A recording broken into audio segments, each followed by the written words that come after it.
रेल्वेतून खाडीत पडणाऱ्या प्रवाशांचा आधार निसटला. जीवनरक्षक राजेश खारकर यांचे हृदयविकाराच्या झटक्याने निधन. धावत्या लोकलमधून विटावा खाडीत पडणाऱ्या 3000हून जास्त प्रवाशांना जीवनदान देणारा विटावा येथील संवेदनशील मनाचा जीवनरक्षक राजेश खारकर याचे हृदयविकाराच्या तीव्र झटक्याने निधन झाले. खाडीमध्ये रात्री अपरात्री पडलेल्या आणि उड्या घेतलेल्या नागरिकांना शोधण्यासाठी कोण धावून येणार, अशा भावना पोलीस, अग्निशमन आणि आपत्ती व्यवस्थापनाकडून व्यक्त होत आहेत.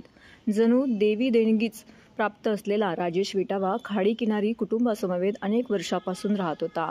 हजारो लोक बुडून मेले आहेत. रेल्वेमधून खाडीत पडलेल्यांचा आवाज एखाद्या देवी देणगीसारखा राजेश यांच्या कानावर अचूक पडायचा.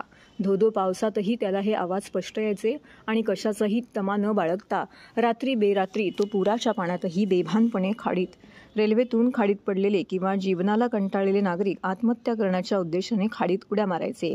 त्यावेळी त्यांच्या अंगावर किमती वस्तू असल्याची शक्यता देखील असते, पण राजेशने कधीच त्या वस्तूंना हात लावल्याचं ऐकिवात नाही.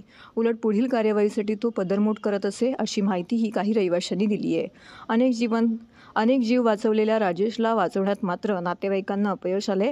त्याला आलेला हृदयविकाराचा झटका एवढा मोठा होता की दवाखान्यात पोहोचण्यापूर्वीच त्याचा मृत्यू झाला.